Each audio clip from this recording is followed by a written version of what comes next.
Hey everybody, this is D Hunter, bringing another action figure review. Today, we're going to look at the McFarlane DC Multiverse Collector's Edition Green Arrow Dark Archer. Not only that, but this is the Platinum Chase variant in a darker outfit with a burnt and battle damaged face and arm. I want to give a huge shout out to my boy Bill from Instagram, Bill's Action Figure Comics, for finding this for me. He makes some fantastic action figure comic books. Check it out at billscomics.com. You will not regret it. They are awesome. In my area, all the Target stores got Dark Star, Dark Archer, both regular and platinum kite-man, and both regular and platinum Metron. Every single Target around here got the same case assortment. So, really appreciate looking out for me and getting these for me. So let's take a look at the packaging. As you can see at the top, 22 moving parts, McFarlane Toys, ages 12 plus, DC Multiverse Dark Archer, McFarlane Platinum Edition, McFarlane Collector's Edition. Here is the package. We have a display stand, collector's card, and then a bow and quiver of arrows.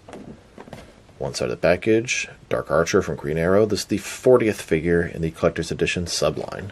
Other side, Dark Archer. At the bottom, there's his barcode if it helps, but it's going to be the same barcode as the non-platinum version. And in the back, here he is posed up from the comics. So with no further ado, let's open him up. Alright, now that we got this figure out of the package, here he is with all the accessories laid out. We have a display stand, a collector's card, bow, arrows, and a quiver. Before I take a look at all that, let's talk about and check out this figure. So this is the Dark Archer, the Platinum Chase variant. And the regular one is Merlyn. He's typically an assassin that often works for the League of Shadows. This one is his son, Tommy Merlyn. I think it's really cool they gave us two birds with one stone, two different characters in the DC universe. Tommy Merlyn was the best friend of Oliver Queen. At one point, there was a huge party that Oliver Queen had thrown, and a bunch of oil thieves came, disrupted the party. Oliver and Tommy tried to save their friend, and a big explosion wounded him, and he went into a coma. Many years later, he woke up with a scarred face, and then took on the mantle of the Dark Archer. You don't get too many archery-themed villains, and we now got two. So let's take a closer look.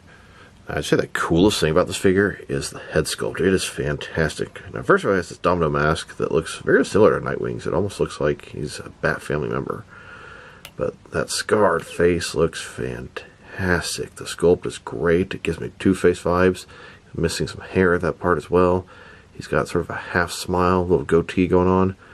They added more sort of burnt parts to his bicep, but it's just painted on there. But still a cool effect. The body looks very familiar. It's the one that debuted with Red Arrow, and they've used it a couple times since then. He's got extra arrows in these little pouches. Nice sculpting detail over the body. Double jointed knees, double jointed elbows. The body is a tiny bit smaller than I'd like. Overall, it's a pretty good looking figure, and I think I actually like the Platinum better than the regular. But I'm happy to have both of them, like father, like son. And a closer look at his face and head sculpt. I like the mask. I really like the scarred area. I like the hair. I like the half smile. I think it's a great head sculpt, and I'm really happy to have two different versions of the Dark Archer in the collection. To my knowledge, I don't think they've ever made a figure of Tommy here before. Now let's check out his accessories, starting off with the boring stuff. Here's this display stand. Typical McFarlane display stand we've seen plenty of times before. Now they're putting the classic DC logo on there, and I like that. Here's his collector's card. As you can see, it's an image of Merlyn, although I think this is his father, although it looks pretty weird on here. McFarlane Collector's Edition. On the back, there is a description. If you want to read that, pause now. And now for his quiver, arrows, and bow. These are definitely reused accessories from a previous figure. We have this quiver here, as you can see. It's like a satchel. It's all done in one color, which it could have a better paint job, that's for sure. Got a peg for his back, and it can actually hold the arrows. Speaking of the arrows, here they are. It's a whole bunch of arrows. They're all just one sort of big pile, flat at the bottom. It'll look good sticking out of the quiver, but it'd be nice if we had at least one arrow for this bow. Now you got this bow, he can hold it And you can kind of pull the little string thing back a little bit. It's not a bendy wire, and to tell you the truth, I think I like it's not a bendy wire because almost all those end up breaking over time. Nice little sculptor is going to hold it, but it really needs a single arrow so you can pose the figure shooting his bow properly. Here's Tommy Merlyn, the Dark Archer, holding that bow. Here's a look at Tommy Merlyn posed up with one arrow that I think he definitely should have come with. This one came with a NECA figure. Now to look at the differences, reuse, and similarities between the Platinum version of the Dark Archer and the regular version. And they're not 100% the same figure, but the same base body, different paint job, and then a different head sculpt. And I love the fact that we have both Malcolm Merlyn and Tommy Merlyn, two different villains from the DC universe. So let's take a closer look. Starting with their heads, he's got that kind of wild hair. Sort of reminds me of Wolverine, maybe more like Ace Ventura. And this guy is a little bit more traditional, normal looking hair. The biggest difference is going to be the scarred head and the domino mask. He has no mask, no scars, and he of course has a mask and a ton of scars, and they look awesome. Everything else is going to be the same sculpt, but a totally different paint job. His is more sort of classic, campy colors, and his is a little more dark and serious. He has painted on sleeve, he has painted on scars. They both have the little sort of arrows on the pouches on the side.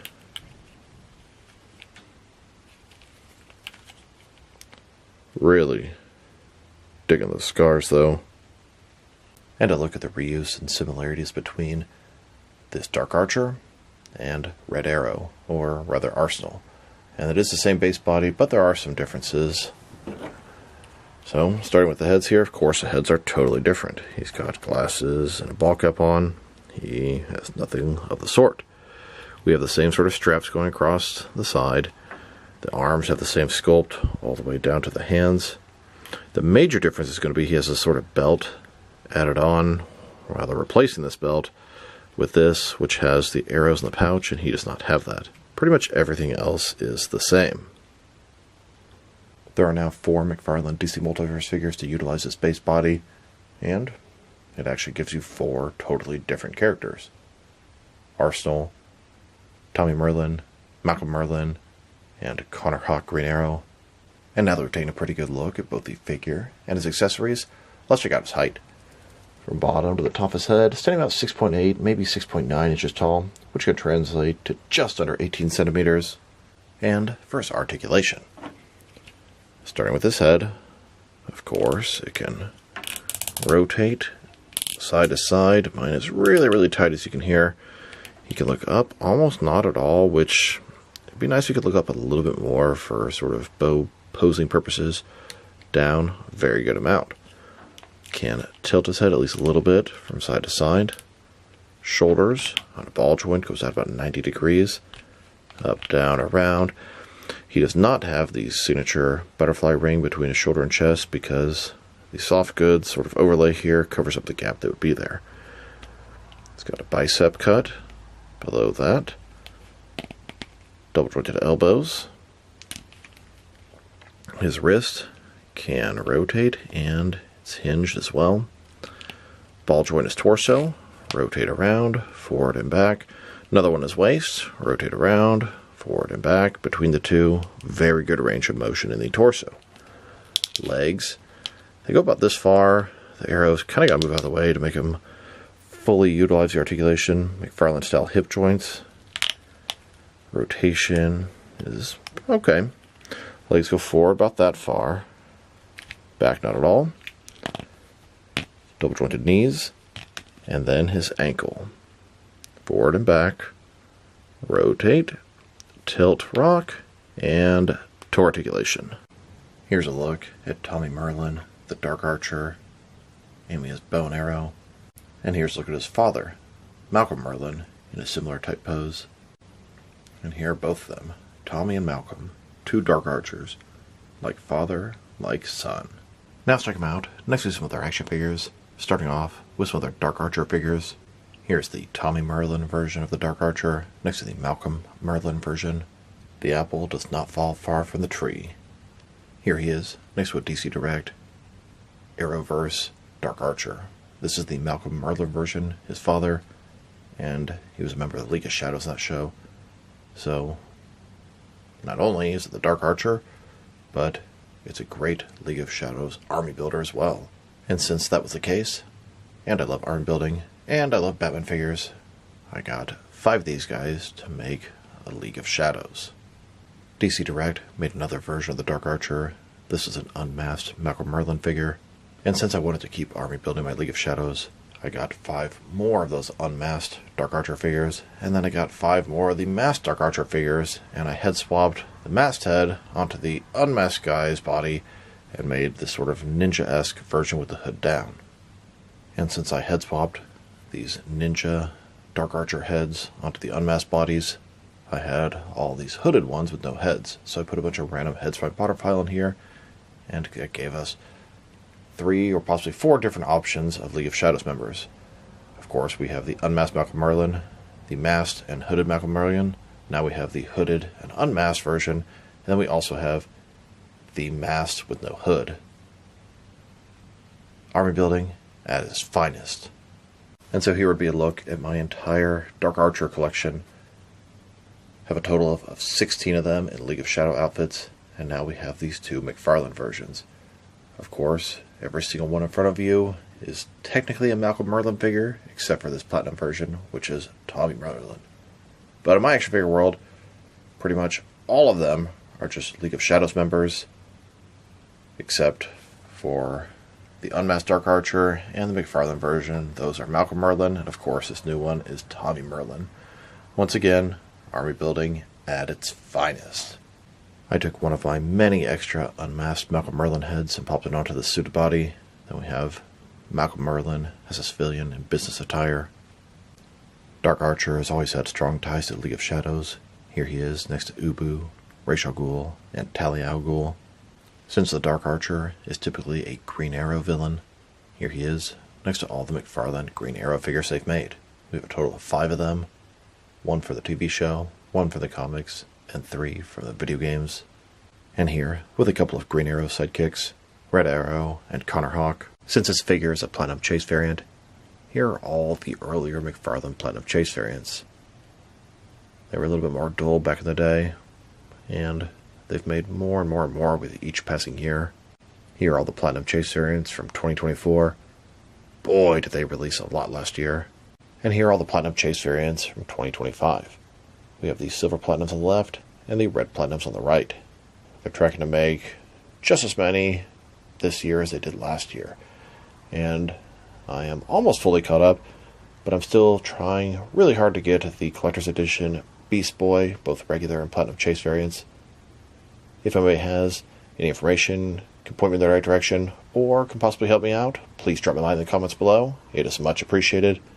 And on a side note, I'm also looking for the Superpowers Wave 4 Walmart exclusive Black Manta figure. So here's the McFarlane Collector's Edition Wave 1. Every single Collector's Edition figure has a Platinum Chase variant. Here are both the regular and Platinum Chase variants of the first appearance Superman, the Abyss, and Alan Scott Green Lantern. And here's the second wave of Collector's Edition figures, both regular and Platinum versions of Firestorm, Hawkman, and Sinestro. Then, the third wave of Collector's Edition figures. We have the Death and Return of Superman, Captain Carrot, Batman as Green Lantern, and Wonder Woman. Here's the fourth wave.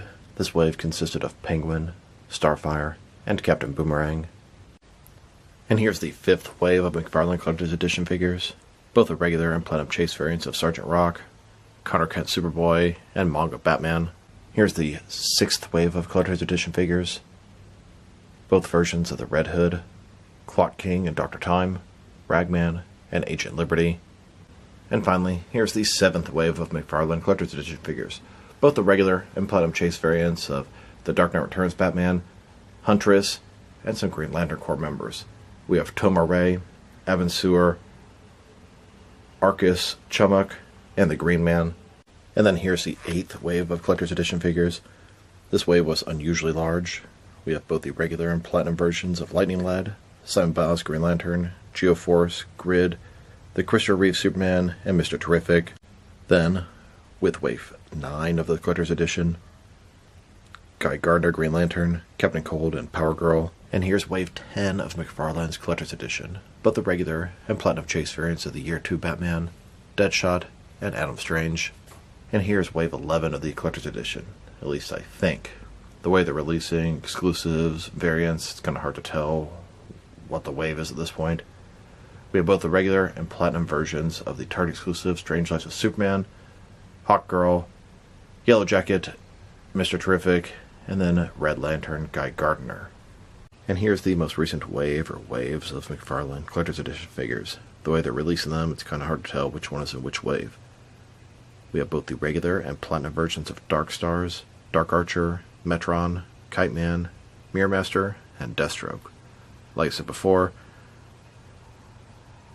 on the hunt, trying to find that Beast Boy figure without paying $1 billion on eBay. Now let's check him out. Next is some recently released McFarlane DC Multiverse figures. Here he is, next to the McFarlane Toy Store exclusive Gold Label Mr. Bones and Obsidian. And here he is with the Target exclusive Gold Label Mr. Miracle and Sandman. Then, with some recent McFarlane paint variants, Patina Wonder Woman, San Diego Comic-Con exclusive Gold Hush Batman, Black and White Accent Dark Knight Returns Superman, and Frostbite Crystal Donna Robin. And now, with the most recent Batman wave, Troika Batman, Kenner Homage Azrael, and Luke Fox Batwing. And here he is with the 4th digital wave, both the regular and platinum versions of the No Man's Land Batman, Monarch, Spoiler, and Disco Nightwing. Then, with the green and yellow Rainbow Batman figures. And now, with the most recent wave of Page Punchers, Golden Age Wonder Woman and Steve Trevor, and the regular and platinum versions of Superboy.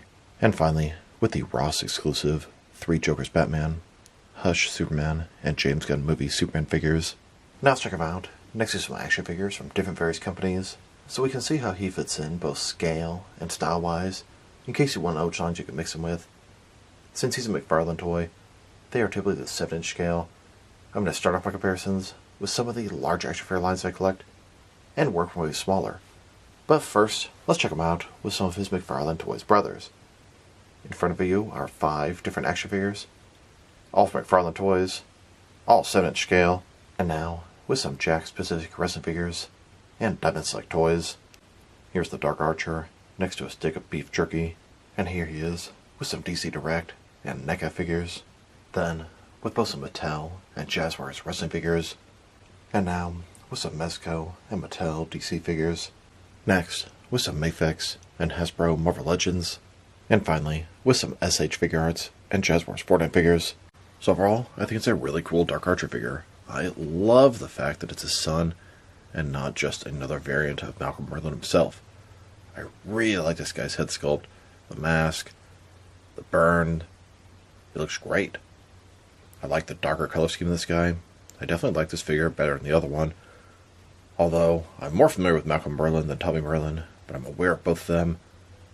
And I love having this sort of father-son combo. Just kind of a really cool thing for the action figures. And a really good idea for a variant. This is what a Platinum Chase should be. Something that's cool, makes sense, from the comics, and is not exactly necessary for the collection. His accessories are pretty good. I just wish he had a single arrow. The sculpt and paint job are excellent. His articulation is everything you would expect from a modern McFarlane figure. If I were to rate this guy, I'll give him a 7.5 out of 10. I don't remember what I rated the original Malcolm, but at this point, I'm looking at him as probably a 6.5, and then this Tommy version as a 7.5. I like them both, but I like this guy quite a bit better. So this is D Hunter. Thank you for watching this video. If you liked the video, press like below. If you have anything you want to say about the video, add to the comment section. If you want to see additional action figure reviews from me, press subscribe. I do appreciate when you do that. Once again, this is D Hunter. Thank you for watching, and I'll talk to you guys real soon.